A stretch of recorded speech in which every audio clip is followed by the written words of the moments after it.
Dear participants, welcome back. As you know that IMI Kolkata is doing a series of webinars called IMI Kolkata Connect, in which we are trying to reach out to business school students and its greater community for seeking your queries in these turbulent times and providing you with some solutions, suggestions from our panel of expert speakers. At the outset, we thank you for your wholehearted participation last Saturday in our first episode, the questions that you asked, the polls that you took. And today we look forward to an equally engaging session with you. Today we will also address a few of the questions that you had asked in our last session relating to B school opening for the new batches, online classes, delays in academic session, impact on summer internships, placements, etc. Questions we couldn't take up due to lack of time, we will address them today, and some more in the course of our discussions. And at this point, I'm happy to tell you that IMI Kolkata will be providing its audience, that is you, today's participants, with e-certificates for attending this webinar. Your request on this in the last webinar has been duly noted. The participation e-certificates will be mailed to you shortly after this event. Our topic for this second episode of IMI Kolkata Connect is the relevance of an MBA in current times. How will COVID-19 affect your application? We have with us as our panelists eminent speakers from the industry and academia, whom I have the pleasure of introducing now. Mr. Sunil Bhandari, Executive Director, Corporate, RP Sanjeev Goenka Group. Professor Tirthankar Nag, Dean, Research and International Relations, Professor Strategy, IMI Kolkata. Dr. Roma Puri, Faculty, Organizational Behavior and Human Resource Management, IMI Kolkata. And our alumni member, Mr. Ashutosh Sharma, Assistant Manager, Reliance Industries Limited, Textile Division, and Batch Coordinator of IMI Kolkata's Alumni Committee. And I am your moderator for the session, Dr. Moha Banerjee, Chairperson Admissions, Dean Placements, Corporate and Alumni Relations, and Professor Marketing in IMI Kolkata. So to start our discussion, a post-COVID India won't be the same as before. We will witness transformational new normals, as we say, in all that we do. How we work, how we travel, consume, how we relate to each other, how we interact, and even study. The COVID crisis has provided an opportunity to India's education sector to overhaul its operating model and leapfrog into a new mode of work.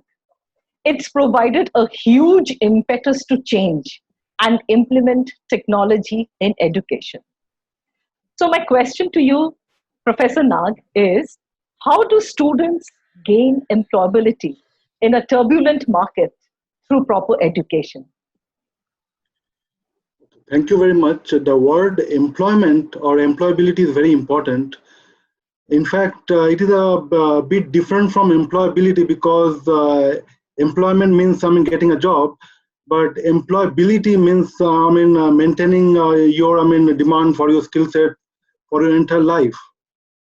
We demand for specific skill sets varying across time, and more so in turbulent times. Educational intervention specifically focused on the needs of business keeps one up to the date with demands of the industry. Now coming to India, as per as many reports which have been circulating over decades, so the recent India Skills Report 2019 pegs the employability at 47%. That means 47% of the graduates are really employable. Similarly, a McKinsey report talks of around half the employers mentioning that they lack or they seem that people being interviewed are not employable. Now this term employability covers the entire range of knowledge, skills and attitudes. Now, when we look at employability, especially in turbulent times, the education to employability is often a great journey. So first of all, uh, one advice to students is that the choice of education is very, very important. So students have to ask, does this education build in employability skills? Is it relevant to the industry? Especially historically in turbulent times, enrollments go up as students like to learn new skills, to adapt themselves to a changed reality, and leverage new opportunities that turbulence often throw up.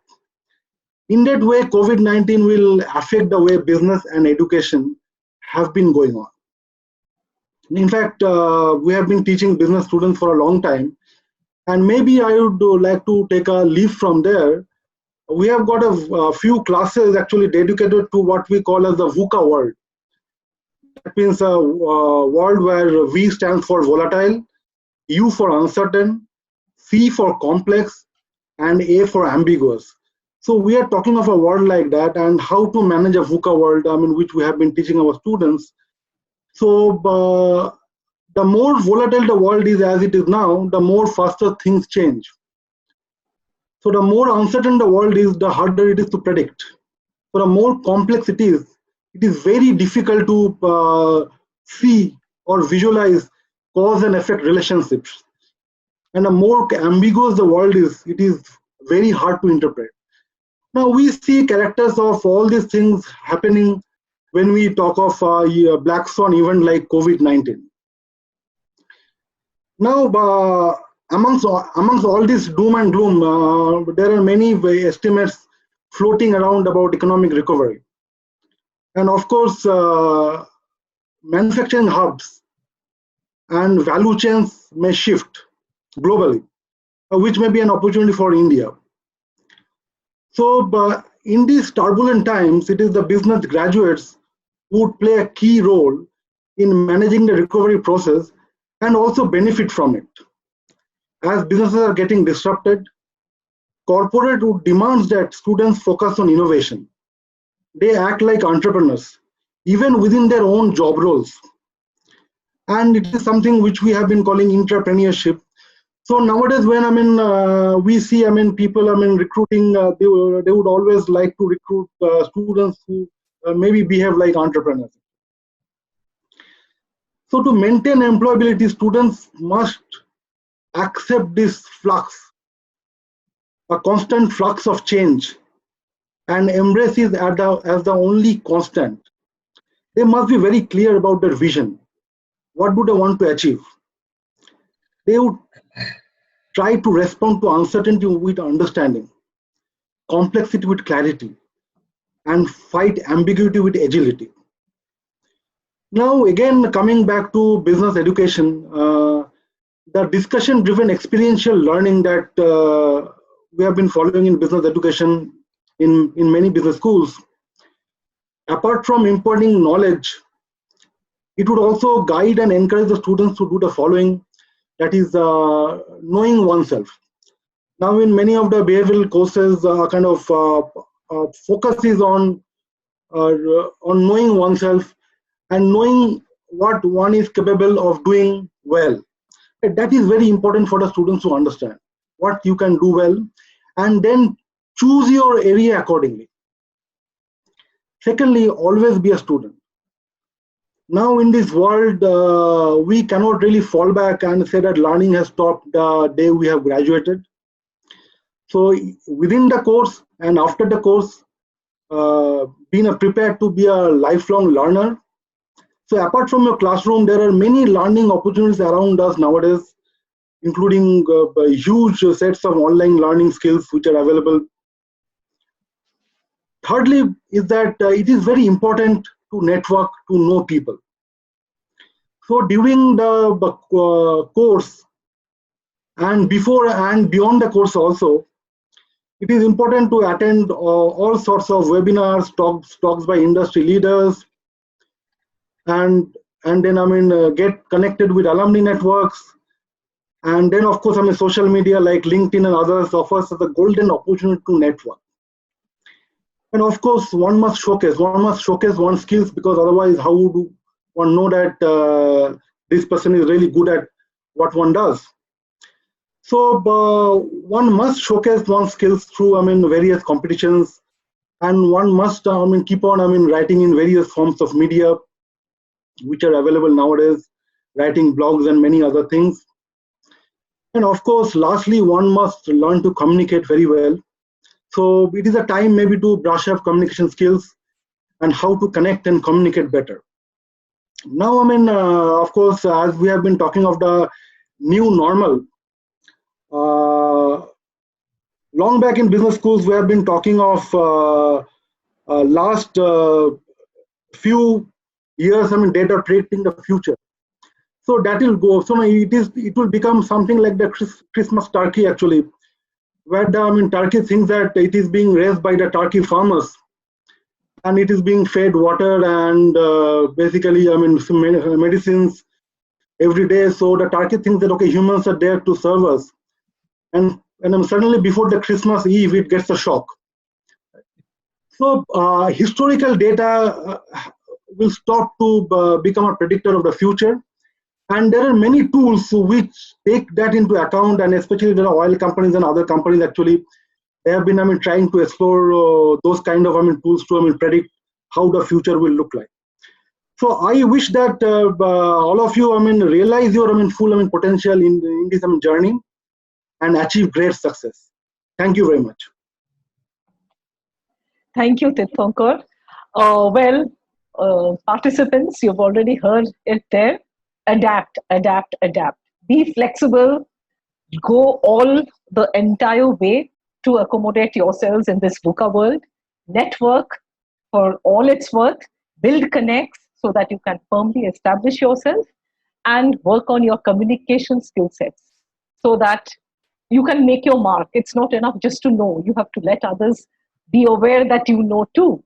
So, good takeaway from that question. I see a couple of questions coming in for us. We'll take the questions at the end of the session. Now, I will move on to Mr. Bhandari. So, if you can please share your experience with us. How is the industry looking at its manpower requirement in this current situation? Well, first and foremost, I think I keep checking that my employability is still there or not. Jokes aside, uh, it's a very turbulent time. I mean, Tirthankar has elucidated everything so very well. I think he's covered the macro and the micro aspects of the situation in a wonderful manner. So, I mean, one can't get away from the fact that these 3 or 4 months have been disastrous for the economy. I mean, the short-term impact of COVID as is going to be really incredible, because companies will try to recoup their losses. They will try to stabilize their businesses. They will try to get their funds going. So that thing of coming back to a status quo of what was before is going to be a mammoth task. And I think a lot of concentration of the companies will be to come to that point where they will be able to get normal operations going. So if you have that thing as the first priority, then obviously manpower is going to be a very tricky situation. On the one hand, uh, the people will come back to the budget and say, okay, we can't hire extra people. And on the other hand, wherever there is a critical position, they will either try to postpone the hiring, or they will try to combine that position with an existing position. So the same person or the same department starts doing two things.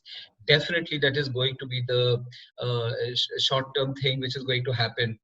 But there are some, to my mind, there are 2 or 3 other important things which could come by. You see, when times get rough, these dire times also require some very smart ideas. I mean, this is the time when a lot of out of box thinking will need to be done. I mean, see the extraordinary situation we are in. We're not able to get out. Won't be able to travel. We won't be able to meet people across the table. We won't be able to have meetings or committees or large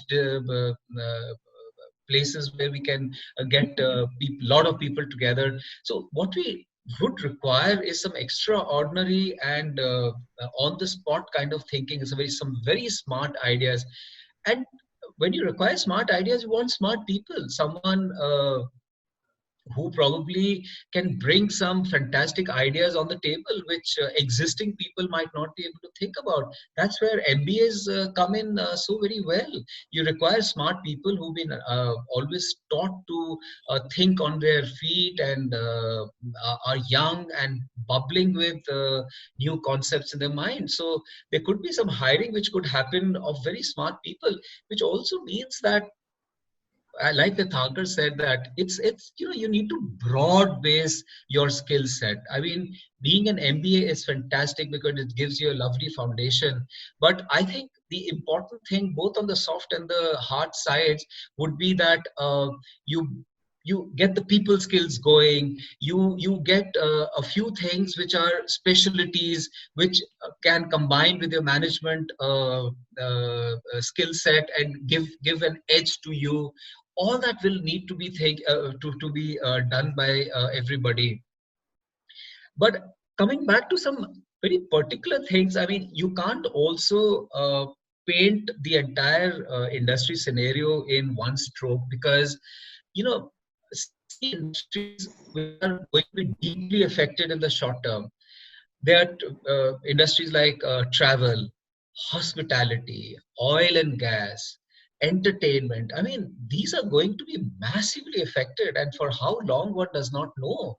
And as a follow through to this, there'll be industries like advertising, financial services, PR, which are all also going to be adversely affected. But on the other side, you have fields which are going to like take off like this, like things like computer science and data analytics and biotech, technical scientific fields. Those are going to take off crazily. So to that extent, I think the important thing to remember is in each of these industries, you require MBAs to lead, to bring about ideation, to bring about a smart edge to the workforce. So in these dynamic times, one can't paint the entire thing and say, no, everything's bad. It's not.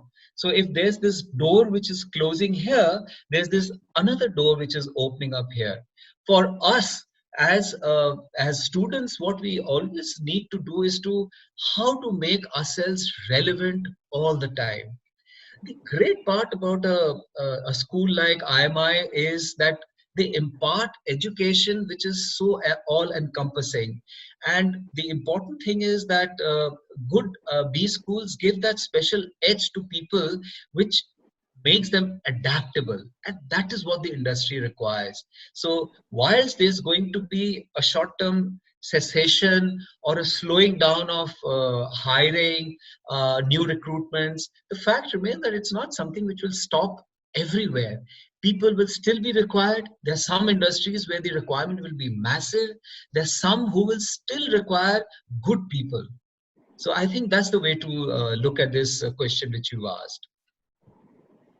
Thank you, Mr. Bhandari. So for the participants, you have just heard Mr. Bhandari speak. It's about morphing roles. It's not that it's not the end of the road or a total closure, cessation of industry in totality. Well, there will be opportunities to explore. So there's going to be this transition, this morphing, while some may close. And it's for us as B school, this is where we come in. This is where we handhold our students, where we encourage you, where we will motivate you, where we make you walk the talk and show you the opportunities that exist and provided them to you. Thereafter, it's your call how far you build on those, how far you take on those, and make yourself industry ready. We'll come back to you, Mr. Bhandari. Thank you for answering that. Now, Ashutosh, Mr. Ashutosh Sharma. as an alumni, well, you have seen both sides of the coin, right? Having made the transition from IMI Kolkata student to joining the corporate sector. So, any thoughts? How can MBA aspirants update themselves in this uninterrupted break, so to speak? Well, it is a physical lockdown, right? Not a mental lockdown that True way. that. So, your thoughts on this question? See, first of all, I'd like to thank Dr. Mahua for such a beautiful introduction. And let me tell you one thing. She rightly said that it's a physical lockdown, not any other kind of lockdown. Your mind is free. Let me tell you that learning is a never-ending process, and this lockdown has given you uninterrupted time for you to focus on yourself without to any guilt of missing out on the world. I mean, the entire world is sitting right in front of you. Many of you, might have goals such as losing weight, or maybe doing yoga, or cooking, baking, or just like me, having multiple naps, which is totally fine. You should do that. Please go ahead and do that. But out of those 24 hours that you get every day, spend 2 to 3 hours in a day break, so that you can gain an edge over your competition. By competition, I mean everyone else who is not you. Because you see, let me give you an example. There are going to be companies, there are companies that are laying off employees. And what is it going to create? It is going to create a plethora of people who don't have a job with a lot of experience. So now understand this thing: there are going to be x number of job, y number of people who want the job, and x is always lesser than y. So you need to have some additional qualities than the other to get that job. I mean, there are lots and lots of ways you can do that. You have books, you have online free data. As the Thankar sir said, that there are lots of YouTube and online channels that provide such data. I have some examples such as Khan Academy. They have detailed sessions on almost everything. Then there is a YouTube channel called Crash Course. Then there is MIT Open Courseware, where you can see the videos and then you can learn stuff without spending a single penny. That's the beauty of it.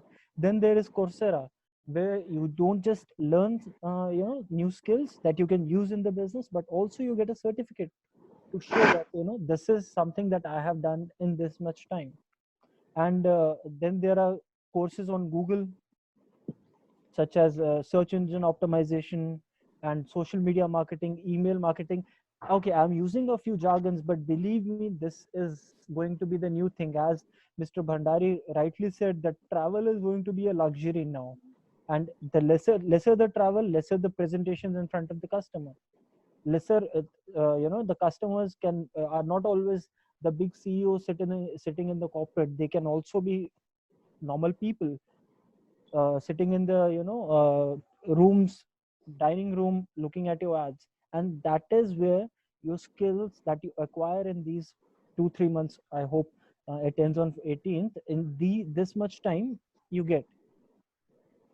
Also, I like to tell you that you should work on your online presentation skills.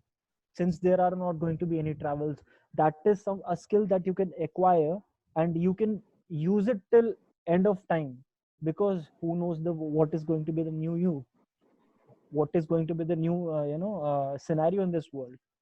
We are looking at an absolute darkness. The light will come from which angle we don't know. Except for this, I like to ignite your mind with one thought. An average corporate life is of 35 years. Most of us, who join a department, let's say I've joined a marketing department, or you have joined a finance department, and someone has joined an HR department, and you're excellent at your job. I mean, mind boggling.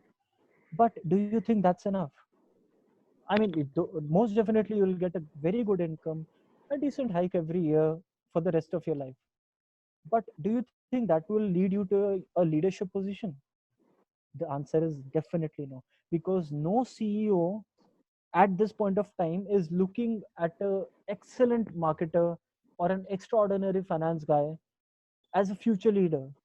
Why is that? Because marketers having good knowledge in finance and operation or let's say HR knowing about the marketing tools will stand out of the crowd. That is the reality. And who will get a job in leadership? One who knows the marketing and can only operate the marketing department, or the other guy who has knowledge about HR, operations, and maybe finance? Obviously the leadership is going to see the other one and overlook the marketing guy. So my request to you is, my suggestion to you is, you should focus on those areas which you're not very confident about, or maybe you want, you may be an excellent marketing guy, but at the same time you should know a little bit about finance and little bit about HR. And believe me guys, I am a living example of how IMI has given me so many opportunities to learn. Not I was always interested in marketing, and this B school has given me opportunities to learn the finance, operations, HR, and everything, and I am using that every.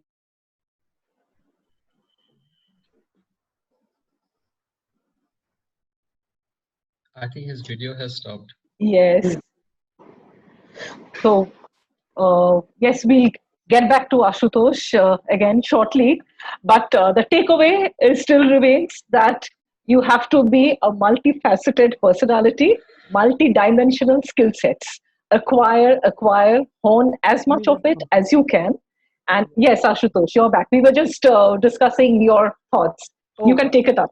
Oh, I'm sorry. I guess my internet connection went bad. Yes, please continue. I'm sorry. So where did you lose me? Yeah, when you said that the CEO is going to hire a marketing person who will also have some extra functional knowledge skill sets, and well, how you honed it in IMI Kolkata. We lost you there.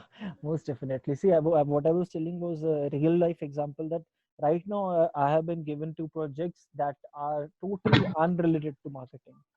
I have to get out of that circle that I'm expert in. I have to get into the finances and operations and so many other things, which I have had the chance to learn in IMI Kolkata. And if you are not, as you said, that if you are not a marketer, if you're not a finance guy, or you're not an operations guy, you are all of them. You are an MBA. That is what a B school gives you, the confidence to lead. And that is why that is all the things that you can do by just exploring what you don't know. What you know, brush up those skills, very good. But what you don't know, focus on that right now. I think that answers the question, Dr. Moa. Yes, of course. Thank you. We'll get back to you. Moa, can I butt in? Yes, of course. Please. I think there's some lovely points which Ashutosh has raised. There's one live example of how reinvention takes place and how you supplement what you are already doing and make yourself smarter for the company. So now there are no face-to-face interaction which are possible, and a sales job essentially is you travel to a customer, sit in front of him, talk to him and convince him and tell him how your product is better than somebody else's. Now what do? You're not traveling, you're not doing anything. So this company, and I was talking to this marketing guy, they were sending emails and things like that. Then there was this young guy, again, an MBA, a smart MBA, who came up to his boss and said, "Boss, you are the one who gets our best orders for us. And if you send mails, where is that essence of you coming out in that dry email? So what we need to do is actually make videos of you. And your video should be the email which should be going, because it's your personality which is the convincing thing." So you see, the innovation comes like this, that instead of sending a dry email, you're sending a video of the best salesman you have. So that's the kind of innovation which we need to now look on in the new world. Please. Absolutely. So innovation, again, I'll refer to the new normals, in India that's emerging over the last couple of months. The vowels, A, E, I, O, U, A for adaptability, E for efficiency, I for inclusivity, O for opportunity, and U for universalism. So that's it. I mean, you have to adapt, you have to innovate, and make do with what you have. But then that has to be effective in the long run. Thank you. Thank you very much. We'll come back to you again. Right now, let me address my question to Dr. Puri. So, how do MBA applicants adapt to this changed application process for admissions in this current situation where there are delays and certain amount of uncertainty prevailing in their minds? Right. Yes, Mahua. First of all, I'd just like to mention one thing. See, students have prepared quite a bit, they have prepared for CAT, they've prepared for GDs and interviews. And if they have not already completed the process, they find that all that they have learned has all of a sudden become irrelevant. Because how you crack an interview in person is going to be very different from what you're going to do online, right? So if the students have to adapt, they also should understand that we as management institutes, I'm just speaking on behalf of, my fraternity, are also trying to adapt and make sure that the opportunity is not closing for them because of this crisis, right? We are not saying that, okay, we can't do anything right now. We'll wait for the crisis to, get over. Then we'll start thinking about it, because we understand that time is important and we have to adapt ourselves to make sure that, we still give them the opportunity to apply. So that's why this entire online thing, Mohu, I think for the first time we are having this online process and webinars. Yes. We've always believed in going to different cities and, having interviews in person, conducting the entire process in person and giving them an opportunity to interact with us. But again, that is not true anymore. So we are adapting. They also need to adapt. But again, whenever I look at any crisis or change, I try to look at, what is good about it and what is bad about it, the pros and cons. So here I will say one of the advantages or the pros of this situation is that the student is not the applicant is not leaving his or her home, right? In the comfort of their home, they're going to sit right across their mobile phones or the laptop or a system and interact with us and go through the entire selection process, right? Yes. So I would say it is helping them alleviate what I have seen, I've been conducting interviews for so many years now, that you are sitting as an applicant with so many other candidates who are your competition, and you somehow see some of them are, you think they're better than you, or maybe they're not so good as you. So you're continuously making comparisons. You're tired after traveling to the venue.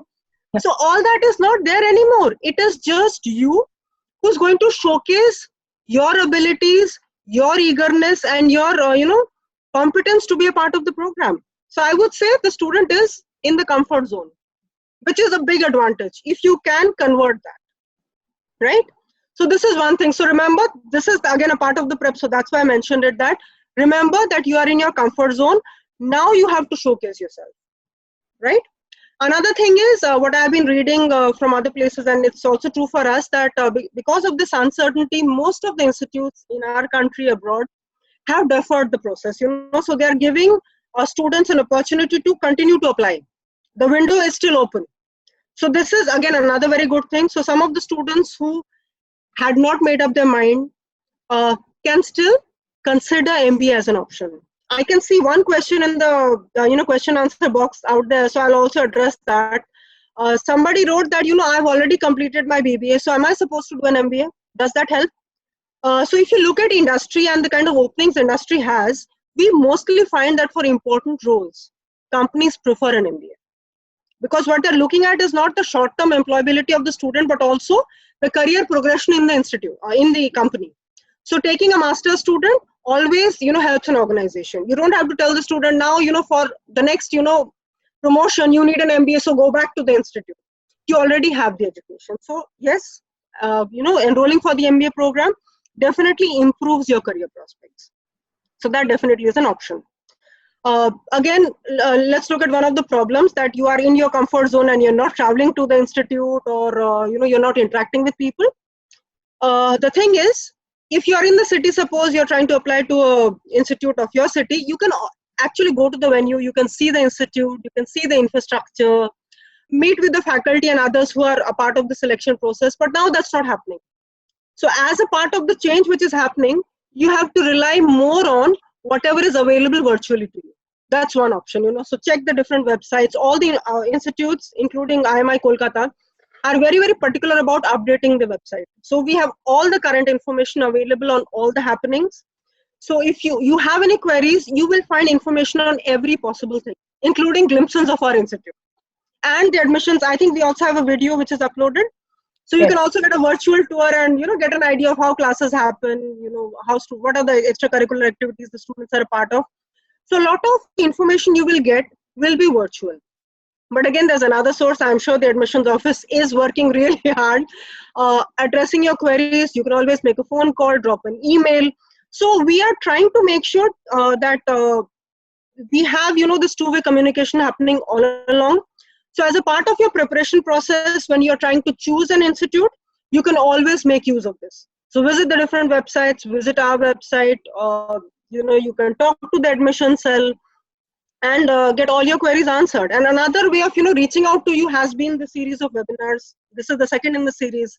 So we are also trying to take your queries online immediately to see what is your headspace, what are you thinking, what are your concerns right now, and address them immediately.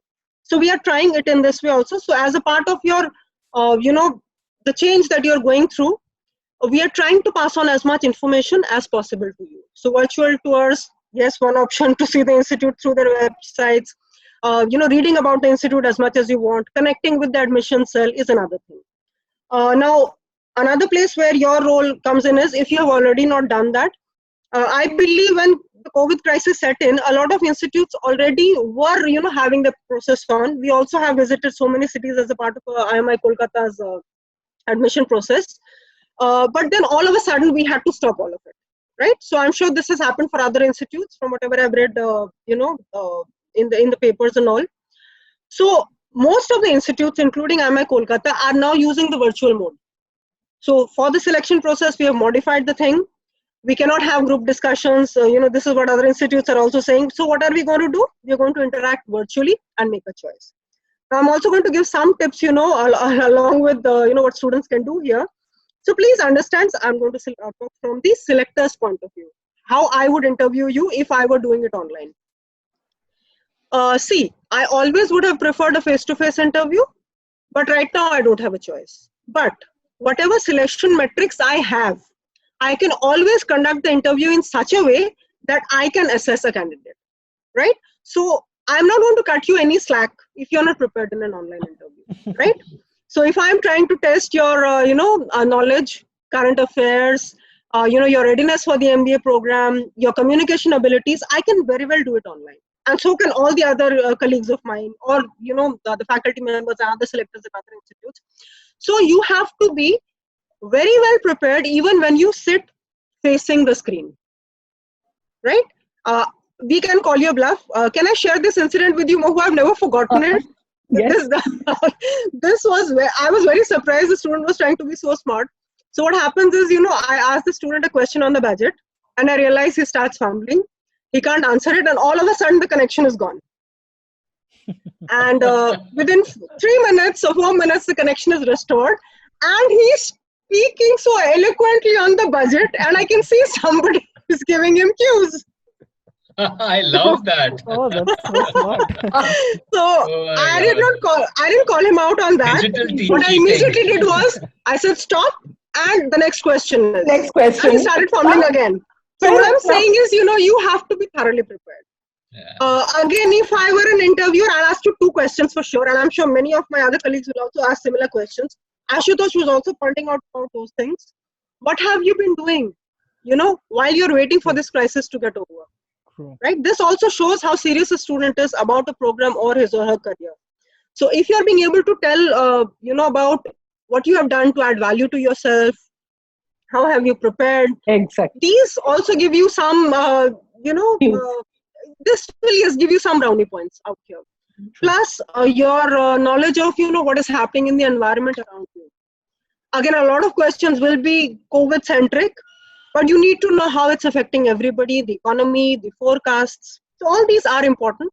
Again, besides, how you prepare, a positive mindset is important. And I like to, I try to be very positive, and here I'll also try to, pass on a very positive message to you. Let's understand this crisis is something which nobody has faced. Neither my generation, nor the previous generation. So this is a one-time situation for us. But let's also understand that work is already on, researching for a vaccine, for a cure, and it may not be happening anytime sooner, but again, the time is finite. This crisis will get over and we will emerge, and the economy is going to, kind of start taking that upward turn once again. So you can always use this time to, as Dr. Nag was also pointing out, enroll for a proper program and add value to yourself. So while you're waiting for this crisis to get over, you're also learning more about the implications of this crisis. The industry is also preparing to, adapt to this crisis. So by the time you are ready to get a job, the industry is also ready, and your skill sets will match better with what the industry wants now. Because the new MBA program with the adaptations will prepare you for that future job.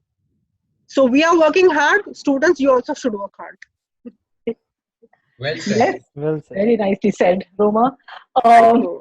If you have just gone through the chats, that's called presence of mind. I think that's referring to, that loss of connectivity for that couple of seconds out there. So, But Mahmood, don't ask tough questions. We might do the same thing.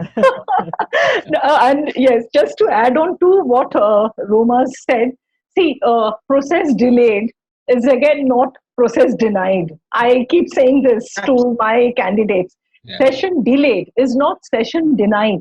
So this turmoil, working around this turmoil, coming out with a solution, well, there's going to be some amount of time frame that's going to get blocked. But that doesn't mean that it does not happen. So if we are talking, because my first question that I have, I realize it's on admissions. There are too many parameters there. I'll go for admissions first, because taking a cue from what Roma has just said. So if you're looking at admissions, well, there are the regulatory bodies, there is AICTE, there is MHA, and they're all coming up with guidelines. And I'm sure Pan India, all these schools are doing whatever they have at their disposal, to meet up to these guidelines and extended dates. So when we extend the dates to our candidates, it's not that, we are doing it on our own steam. We have the MHA, the AICTE guidelines, and at this point of time, well, we are good to go if we can start our sessions from first week of August. But then again, AICTE tells us that, you have to keep in mind the prevailing situations that are there in your particular area. So at this point of time, are we looking at June or July or maybe August, whatever? Well, that may be difficult to define. That may not be there in as many terms, because we see the zones that India is getting into, the colors, the green, the orange and the red. So there will be variations, there will be variances. But then we are all strung together under these guidelines, under this one frame, which gives us some method, some modality of orchestrating the way forward. And another question that I would like to answer here is MBA necessary for your career? I'll go to Mr. Bhandari, you shortly for the industry perspective. From the classroom perspective, I can tell. So, somebody who's got, we don't say work experience is a mandatory condition for getting into a B school. But then, it's our side of the table. So when we walk into a classroom and we have freshers, we have people with work experience. And when we are teaching case studies, we're giving real life instances and trying to infuse theory in that, we find the ones who have actually been there, done that, they shoot questions as in, ma'am, but I was in that situation and, this is not how it was. And this is what actually transpired for me in this particular sector. And so that would be the difference. The candidate could be more involved. Whereas if I'm talking to a fresher, it would be more of a scenario construction perhaps that I'm doing.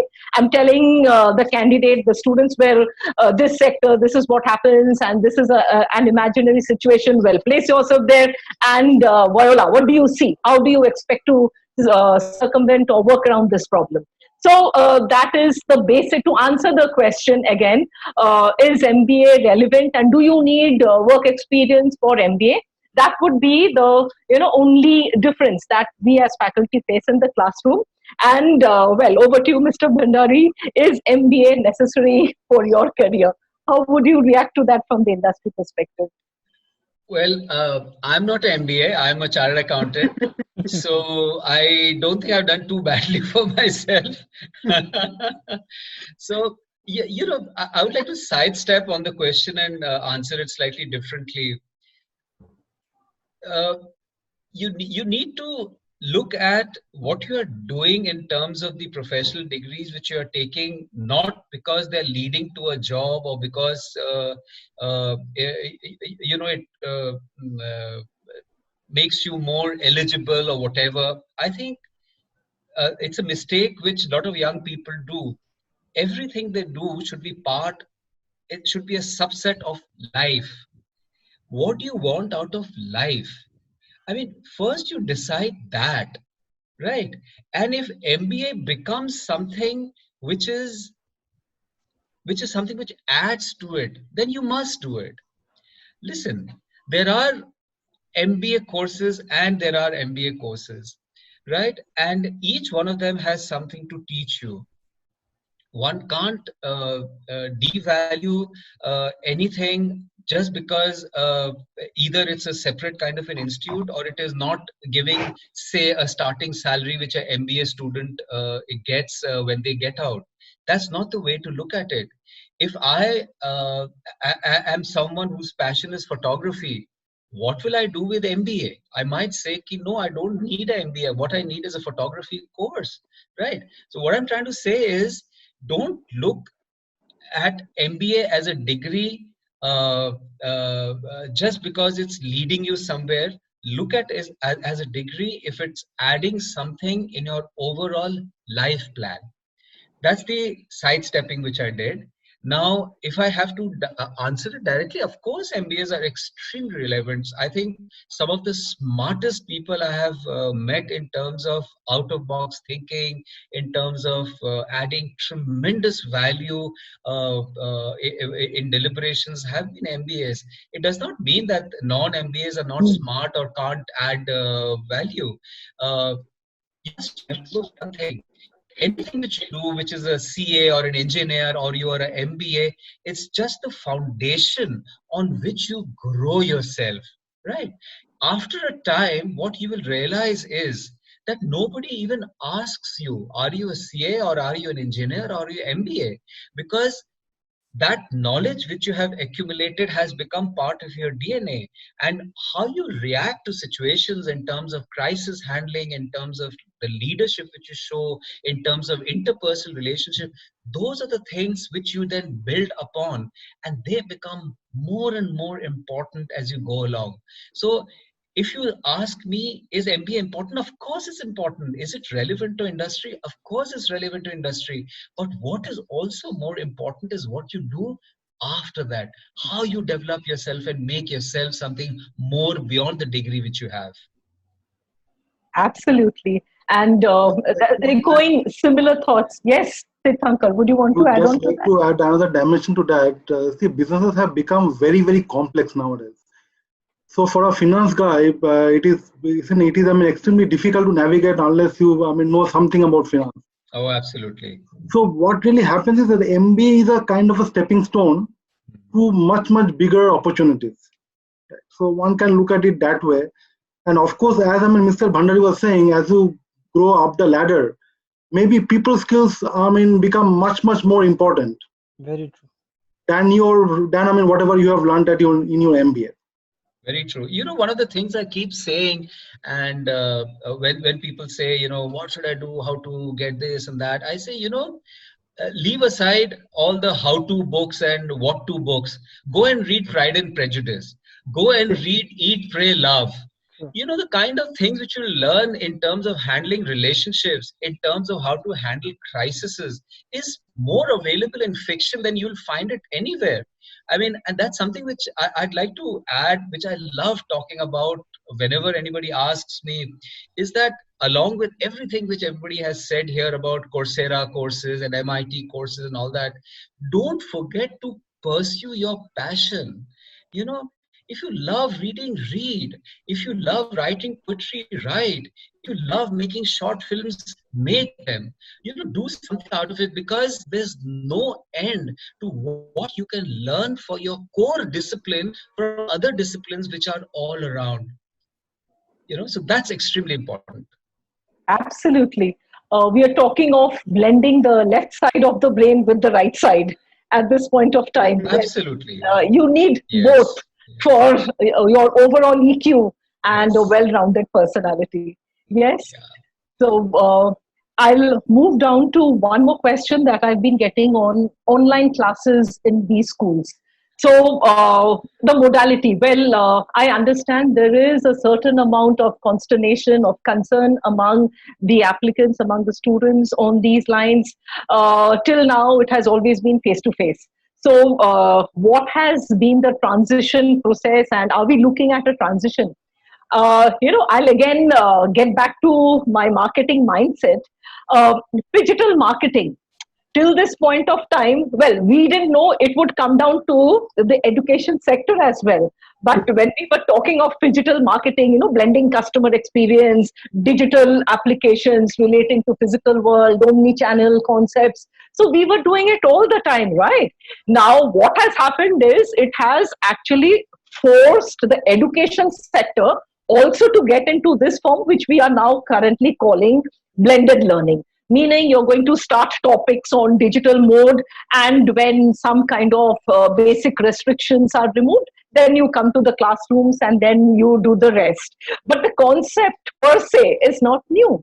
So all academic institutions, business schools, all of them were taking some steps in that direction. All of them did have some online platform where there were courses, where there were MDPs, management development programs. Now, COVID has just opened it up in a big way, and it has induced the pace of making inroads. So if I'm looking at it, see, there are two sides to it. One side, we have the students, and the other side, we have the professors, the faculty.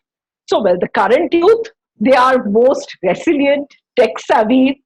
This generation is the generation of digital natives. So onboarding them to this platform is a cakewalk. Now, where people who were not in its fullest form looking at the digital experiences, the faculty, well, we are the ones who are actually looking at, this sense of urgency that has come in, how we are looking at the teaching experience.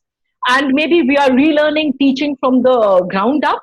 It has, put a sense of urgency in how we are going to replace the physical presence with the one online.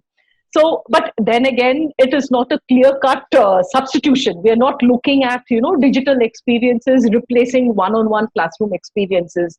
So that is where the concept of blended learning is coming in. I'm sure each business school, whichever one you want to get into, they will devise their own mechanisms, as in which courses are going to start online, how much of it will be online, how much of it will actually involve physical interaction, how many students to a group with all the new social distancing norms that are going to come up. So all that are being talked about, all that are being dwelt upon at this point of time, and all these schools are coming up with it in some form or the other. Roma, would you want to add on your thoughts to this as a faculty member? Yes, you rightly said, the students are already very tech savvy. They have been using, social media. They have been, they have a digital presence. The difference only is now going to be the application. Earlier, you were only interacting with friends and the world out there. Now you're going to use this as a medium to hone your skills and your knowledge and understanding. But yes, Mahua, I agree with you 100% that we as faculty will also have to adapt and, make the changes around how, we teach courses to make them more digitally relevant. Right? And I think we are up to it. Yes, currently we are looking at Cisco WebEx meetings. Absolutely. We have been using Google Classrooms with Google Meet, and we're also looking at Microsoft Meetings. So these blended systems, virtual classrooms, virtual and physical presence, combining them together, well, we are in the process of undertaking them. Absolutely. By the time the new session starts, we would be a pro at it. Yes, of course.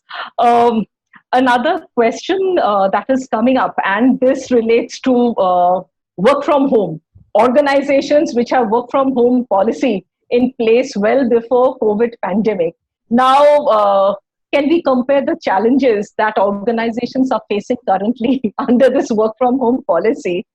So, open to you to answer this, Roma. Okay. Mahua, to begin with, it's not a challenge really, but it's also an issue of mindset. Again, this is my personal opinion completely. Does an employee only perform when I see the employee in office? Is that performance for every role? So this is a very big assumption which we need to, look at and maybe bust it if required. I'm not saying that, physical presence in office is not required at all. For many critical roles, for customer interface roles, they have been very, very relevant from, in different industries. But now I would say, again, in some industries like IT, work from home has been prevalent, like 1 day in a week or 2 days in a week, employees were allowed to work from home.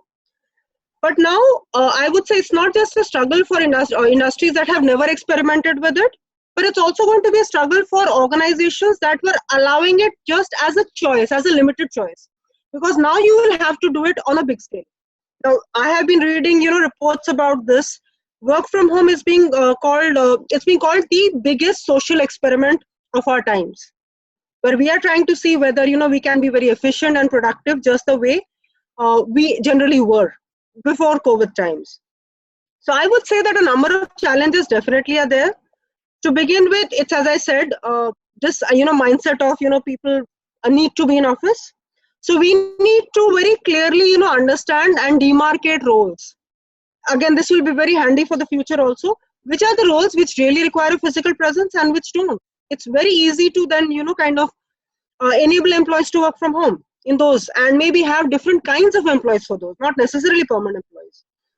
Second important challenge would be, data connectivity, technology. Infrastructure. Yes. The importance of data security. Right now, so many breaches in data security are already being reported. So that becomes a very important concern. Can you entrust employees with very confidential data, IP related data when they are working from home? So if you can have proper safeguards in place, maybe that's also possible. Another important thing is, again, this is a challenge for the organization and the employee at the same time. Yes, we can say work from home is such a luxury. I can assure you, I've heard from people who work from home that no, it's not a luxury at all. Battling between, the home front and the work front is then being so lonely. You are a person, but you don't see that organization, right? So it can be very depressing and sad and melancholy at times. So the challenge is for the employee to remain motivated, and the challenge is for the organization also to make sure that there is a connect. Like I remember a few years ago, Yahoo completely stopped this work from home for some time, saying that employees don't relate with the organization at all. So, ensuring different mechanisms, like somebody had asked a question that, what will HR's role be in this scenario? Now that, COVID is happening and technology is taking over a big way, I will say that HR has a very big responsibility of being the change agent. So if we are talking about work from home, facilitating this, mentoring bosses to make them understand how you can remotely, supervise, motivate, and mentor your own groups, and also making sure training employees to work from home, whether it is digitally enabling them, whether it's helping them set goals, for them, understanding how KRAs are going to change, how the whole mode of working is going to change, how to, make sure that the digital and the people connect is perfect for the organization. So HR will have a big role helping in, making this transition to a new, work model. Again, it's also being said that, work from home may become a permanent model for a lot of people. If they feel that there's a lot of benefit coming from that, so it may become a new reality, the new normal, as you were earlier mentioning. So HR will have to facilitate this entire transition, because if you just leave change to technology, it backfires. So you need to address the people aspect of, change also. So HR will handhold people through this entire process. That is how HR will be relevant in times to come. Yes, thank you, Roma, for the faculty perspective on work from home.